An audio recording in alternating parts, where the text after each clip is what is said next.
Hi, everyone, and welcome to Chesapeake Gold's live event. I'm pleased to introduce their president and CEO, Alan Pangbourne.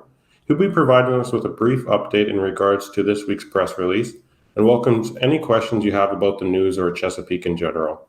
You can submit your questions in the chat on the right-hand side of your screen at any point during the conversation. As always, the summit is being recorded and will be available on six.com to watch afterwards. So without further ado, I'll hand it over to you, Alan, to kick things off. Good morning, Kyle. Good morning, everybody. Thank you for joining today. Today in particular, I just wanted to talk about the most recent news around Lucy. But as always, before I get going, cautionary notes, I will be making forward-looking statements, and obviously around Lucy, it's an interesting looking project. So I think first, just a brief overview of what is Chesapeake. If there's anybody on the call that hasn't heard of us before, welcome. I'll just walk you through who are we, what are we doing, what have we got. So with the recent news around Lucy, we really have three projects that we can advance, two in Mexico and one in the US. Lucy, which the latest press release went out 2 days ago, talks about a new oxide gold discovery. It's in Sinaloa, and I'll go through some details in that next slide. But basically, we intercepted 6.1 grams a ton over 24 meters from surface, which is a great intercept. It's all oxides. It's over 500 meters long in strike. It's open at both ends. It appears to be open at depth. We're trying to work out what the actual dip of the ore body is, but we'll talk about that in a moment. Our other project, which anybody who's familiar with the story knows very well, is a project called Metates. It is a very, very large, if not one of the largest undeveloped gold and silver deposits in the world. Currently, the resource that was updated in February this year is 17 million ounces of gold, 423 million ounces of silver in M&I, and then another 2 million ounces in inferred and another 59 million ounces of silver, giving us about 19 million ounces of gold and just shy of 500 million ounces of silver. So a very, very large deposit. When we took over 2.5 years ago, we suspected that there was potentially a higher grade core. We did some drilling mainly to get metallurgical samples because the solution that we bring for Metates is a metallurgical solution to the low grade and the refractory nature of the sulfides.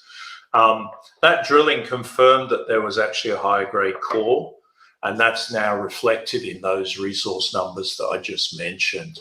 And that will form the basis of the new block model that will go into a pre-feasibility study that we hope to start early next year. The other piece of news around Metates, the technology certainly appears to be working. We had a bit of a hiccup a year ago. We found what the problem was and why it was going slower. We fixed that now. We've actually found an even faster set of conditions. We're running those columns out at the moment. Once we get those leached, we'll put out those new results, and they should support the PEA that we did in late 2021. The other thing about the technology, because it's a heap leach rather than an autoclave, it is way, way more environmentally friendly. It uses 90% less power, 90% less water, and there's no tailings dam, hence the green gold comment. It is the most environmentally friendly way to recover refractory gold. We developed a PEA that showed some very interesting numbers. Significantly less capital, only $360 million to produce 150,000 ounces a year equivalent, with an all-in sustaining cost of $750 an ounce, a significant IRR and an NPV well over $1.5 billion.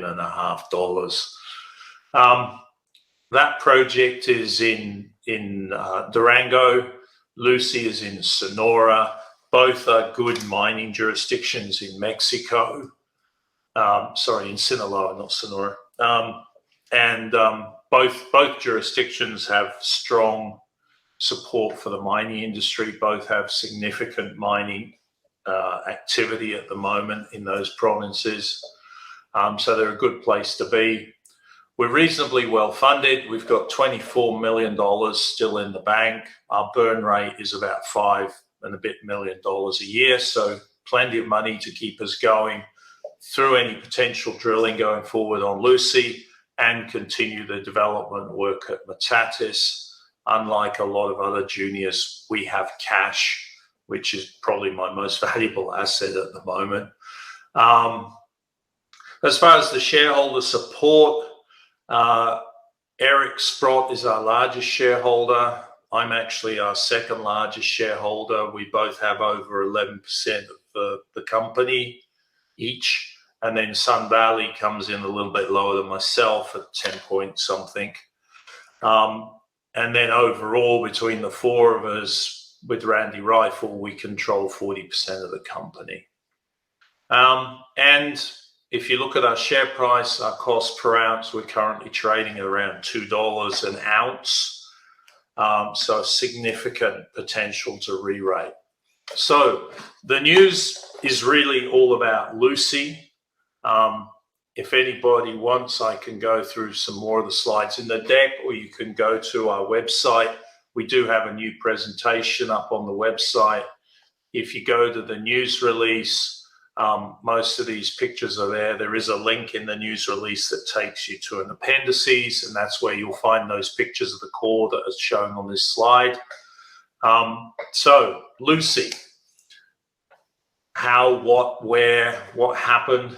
So when we came into the company 2.5 years ago, I also brought with me the ex-chief geologist from SSR, who I'd worked with for 5 years while I was the COO at SSR.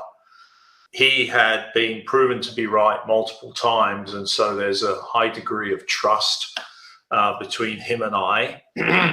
And if you look at what SSR did with Marigold and with CV, we recognized there some great geologic potential and acquired those assets that turned SSR into a real mining company.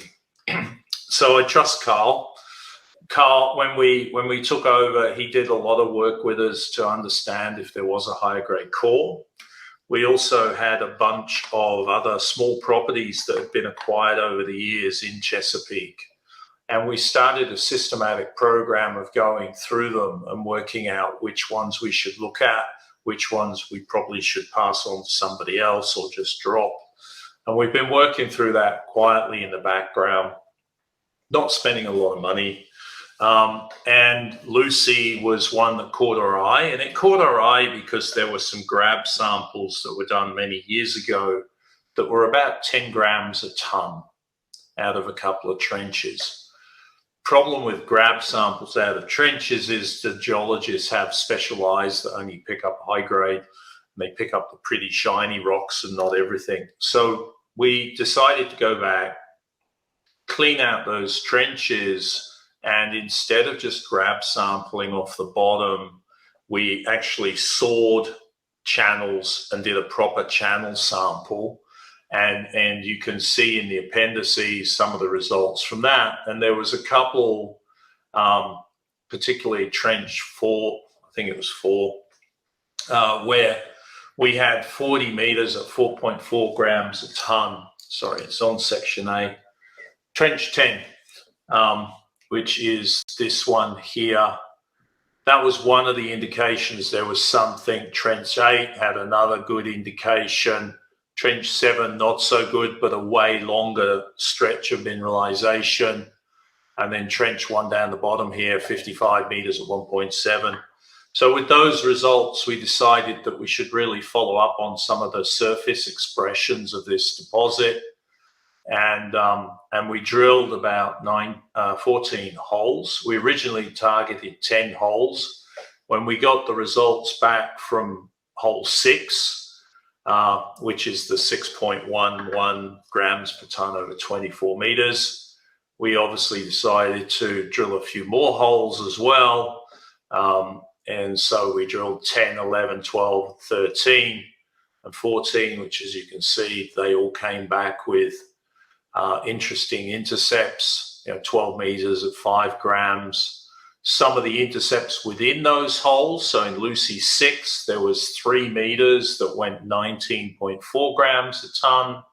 In Lucy 13, which is at the other end of the extension, there was 3 meters at 10 grams a ton. So all of this supported that there's a potentially good grade, not too narrow, outcropping to surface, all oxide, over 500 meters long, open at both ends. We haven't drilled under trench 1 yet down here.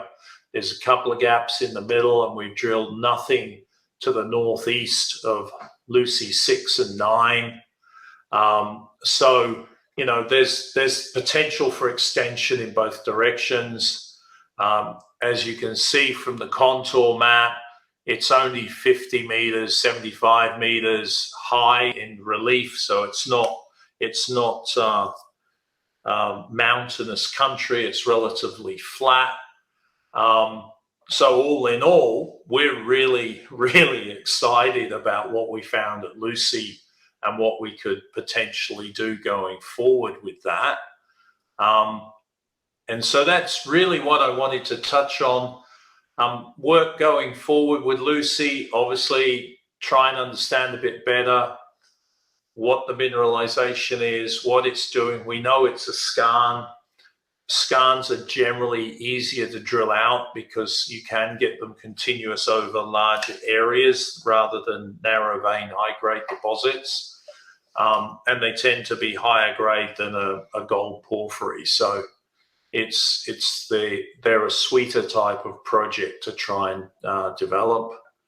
Given where it is, it will be easier to develop. Given that it's all oxides, we shouldn't have the technology overhang that we potentially have on Metatis at the moment. So all in all, a great project going forward. Get some mineralogy work done, petrography work done, so as we try and understand the control on the mineralization, and then potentially some more drilling to fill in some of the gaps, try and understand the dip. It appears to be dipping down towards the southeast, so add into this area under the limestone. In the appendices, there is a section around these 2 holes here, and you can clearly see that it's dipping down to the south above a intrusive breccia. So we think that that's what's controlling the mineralization. There's also these indications of gold and silver veins again to the south of where the breccia, where the skarn dips under the limestone again. So hopefully that means it's on top of an extension of this skarn ore body. So that's really what I wanted to walk through people today. Happy to take any questions that have come up, Kyle, and we'll go from there. For sure. Sounds good. Thank you so much, Alan. It's exciting news, and we do have some pre-submitted questions, but just as a reminder in the chat, you could submit your questions there. So you already touched on the Lucy project and going forward, what your exploration strategy is there. In terms of location, where is Lucy relative to infrastructure? So there's actually there's a paved road of less than 5 km from the site, and then there's a gravel road that comes into where the project is. So access is quite easy. It's down on the flatter land around in Sinaloa. And as I mentioned, the relief across that 500 meters is only 75 meters or so. So it's quite flat.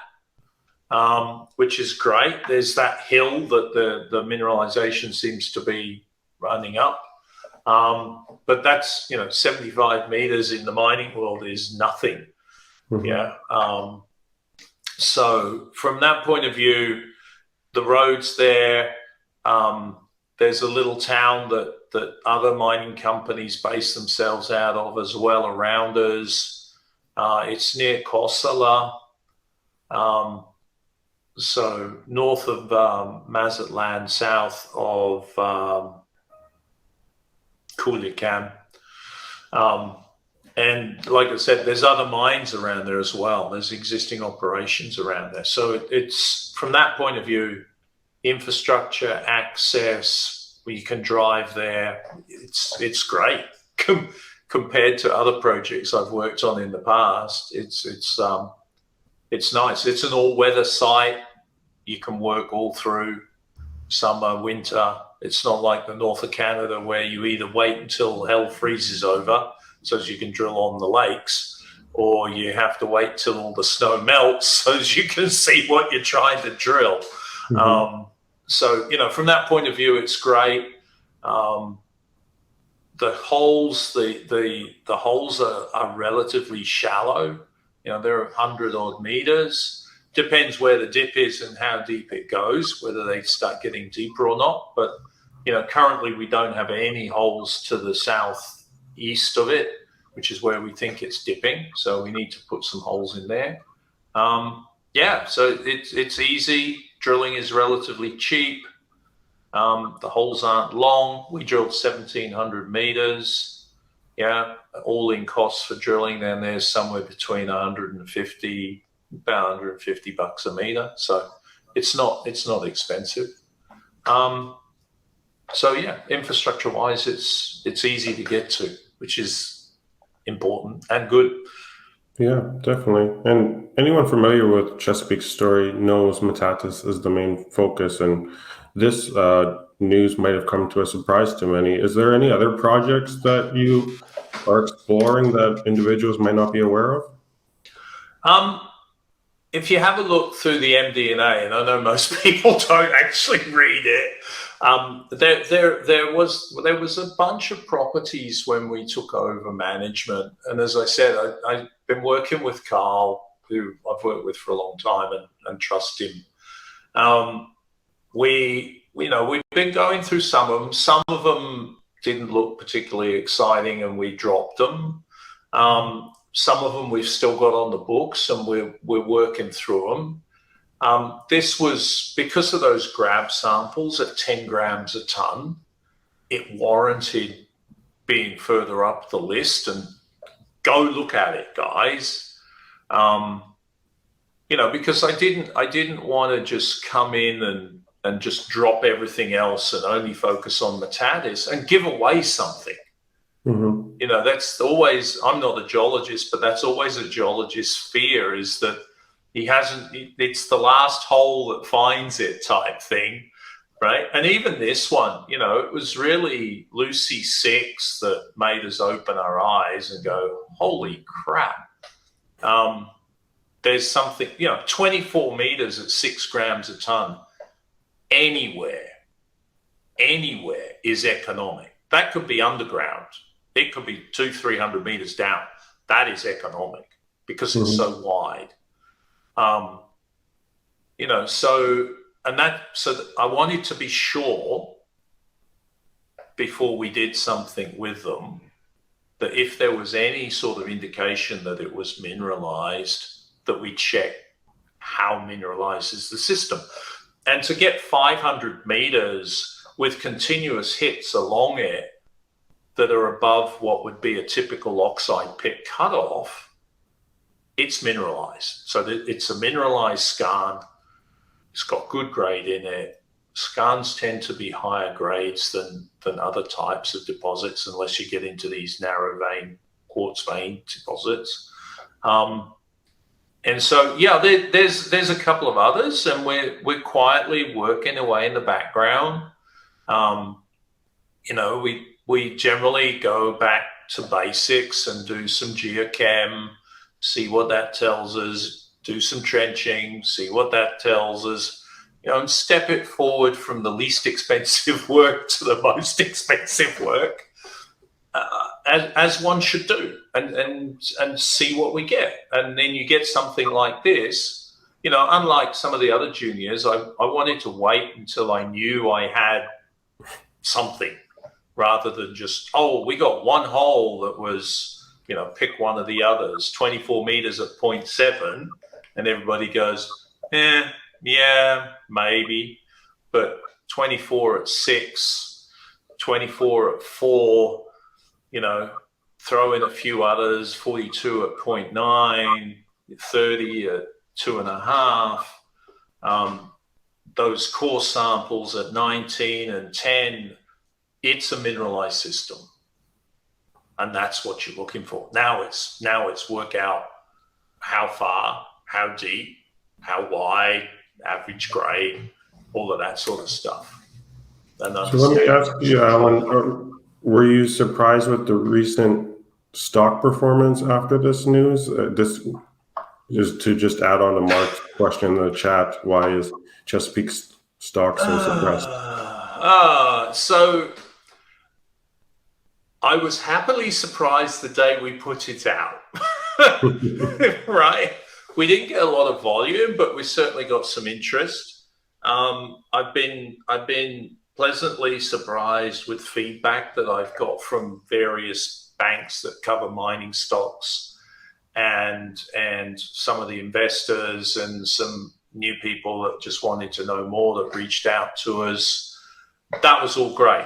But at the same time, the gold price has gone from 1930, 40, wherever the hell it was. We're at 1820, 1810 this morning, and everybody is just getting murdered. We gave back everything we gained, and then a bit more in the last 72 hours, which is disappointing. It just shows, the sentiment at Beaver Creek was not exactly jubilant. It was pretty depressing. A lot of juniors, that's why I made the comment about, we've got $24 million. I'm not running around looking for money. There was a lot of juniors at Beaver Creek, and you guys were at Beaver Creek, so we chatted while I was there, and there's a lot of people that they're running out of money fast. We're not. Yeah. So as I said, $24 million, it's at the moment, it's probably our most valuable asset, is that we have cash. We don't need to dilute the shareholders to raise money at a ridiculous price. Well, why is it so depressed? Market sentiment overall, everybody's down 50, 60, 70%. Some shares I know over the last 3 years, they're actually down 95%. 95%. Yeah. So the entire sector's down. Nobody's, I don't know, discretionary spending, which, investors, it is still discretionary spending.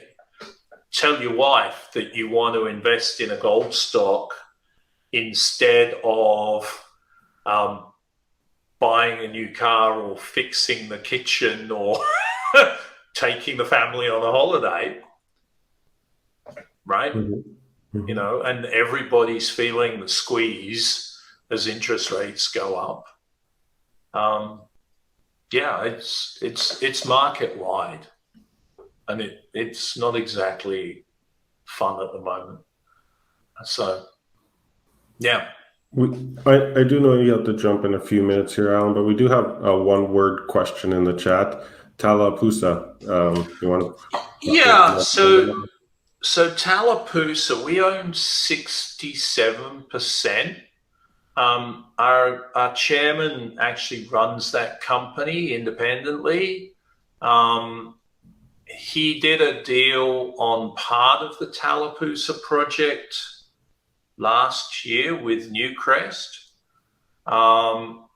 He put a few things out, but not a lot. And so really, there's not much else I can say about it, except Newcrest has an earn-in option to spend anywhere up to $35 million. They made the first 2 payments, so they're continuing with that.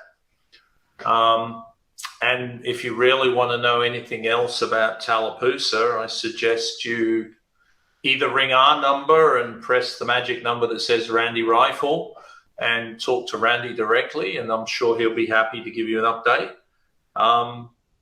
But, you know, otherwise, we're just sitting there watching what he's doing and supporting him. You know, hopefully the Newcrest deal will show up a high-grade boiling zone epithermal gold deposit, which if it does, that'll be terrific for us all. Definitely. Yeah. So Alan, you mentioned having 24 million in cash. That's a nice cushion for sure. Mm-hmm. And a lot of juniors would be envious of that. But what are the catalysts moving forward for Chesapeake for people to look forward to? So probably three things. Obviously, next steps on Lucy. Yeah. We're obviously going to focus a bit on Lucy while we have interest in it and keep trying to work out what the rest of it is, maybe drill off to the south. Really need to sit down with the geologist and Carl and go, okay, so what does all this mean? Put it into 3D for me so I can see where things are as well, and work out where we go next. Obviously, it's open at both ends, so that's an obvious target. Underneath Trench 1 is another target. The reason we hadn't drilled under Trench 1 is we need to change the drill rig to a man-carried rig because we don't have a permit to build more roads in. We have to work off existing trails and tracks. We can't just go bulldozing the entire site yet. And so we'll look at putting a hole underneath Trench 1 because, again, 55 meters at 1.74, that's a pretty good intercept. So, you know, we want to know where it goes under that. As I mentioned, holes down to the south, some petrography work to try and understand what controls and mineralization, and also, you know, potentially some work on understanding temperatures that it was deposited at and all the rest of it. And so that's one. And, you know, where are we? We're in October. We may have some more stuff done by December. Really depends. Need to discuss with the board as well whether I can get a bit more money and go poke a few more holes. And then the other 2 things, one is with Metatis, those columns, I'll just go forward to the other slide. So this slide, which if anybody's listened to the other presentations I've done, we found this set of conditions that are running about 50% faster than the very first column. They're running out now and they're still tracking above the initial column. So we should get higher oxidation. Higher oxidation should mean higher gold recoveries. So this first column, this initial cider column, it got us to 60% gold. The study I used 70, so I'm still a little shy. If this keeps going above it, I should get a higher recovery. If I get a higher recovery, I've got the numbers in the PEA.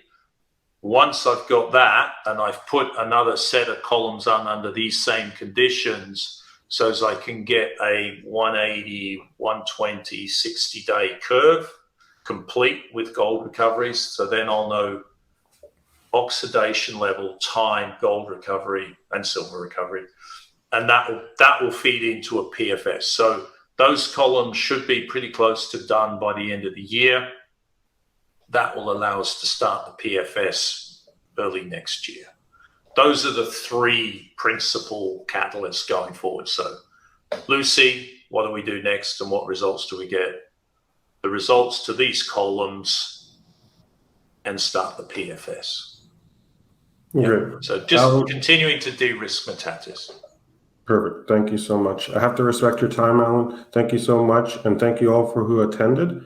This is being recorded, so if you tuned in late, the replay should be available today, if not tomorrow. But thank you so much. Thank you, everybody, for listening. Have a great day.